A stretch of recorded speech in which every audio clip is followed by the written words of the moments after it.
Hi అండి. Welcome to my channel. ఈరోజు వీడియోలోని పెసర పునుకులు చూద్దామండి. ఈ మార్నింగ్ టిఫిన్ గాను, ఈవినింగ్ స్నాక్ గాను చాలా బాగుంటాయండి. హెల్తీ కూడా. ముందుగా 2 గ్లాసుల పెసరపప్పుని నానబెట్టుకోవాలండి. పుట్టు పెసరపప్పుని నానబెట్టుకోవాలి. 2 సార్లు కడిగి ఒక 2 గంటలు నానబెట్టుకోవాలి. 2 గంటల తర్వాత మిక్సీలో గానీ, రుబ్బురోట్లో గానీ వేసి నీళ్ళు వేయకుండా మొత్తం రుబ్బుకోవాలండి.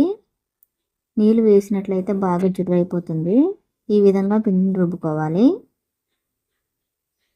ఈ విధంగా రుబ్బుకున్న పిండిలో పావు టీ స్పూన్ జీలకర్ర, కరివేపాకు, పచ్చిమిర్చి, అల్లం సన్నగా కట్ చేసి వేసుకోవాలి. ఇందులోనే సన్నగా కట్ చేసి పెట్టుకున్న ఉల్లిపాయలు, రుచికి సరిపడా ఉప్పు కూడా వేసుకొని మొత్తం అంతా కలిసేలా ఒకసారి కలుపుకోవాలండి. కలుపుకున్న తర్వాత ఒక 2 నిమిషాలు పక్కన పెట్టుకోవాలి.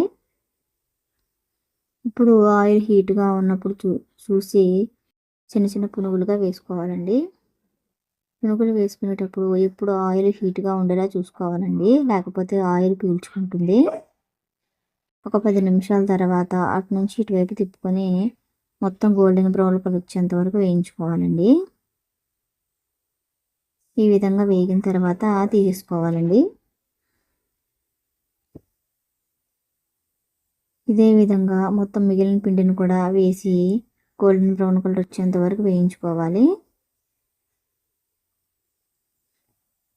ఈవినింగ్ స్నాక్గా చాలా బాగుంటాయండి. కర్రీ కూడా చాలా బాగుంటాయి. వీడియోస్ కనుక మీకు నచ్చినట్లయితే మా ఛానల్ని సబ్స్క్రైబ్ చేసుకొని మీ లైక్ అండ్ షేర్ ద్వారా మాకు సపోర్ట్ అందించండి. మీ ఫ్రెండ్స్ అండ్ ఫ్యామిలీ మెంబర్స్కి షేర్ చేయండి. Thank you for watching.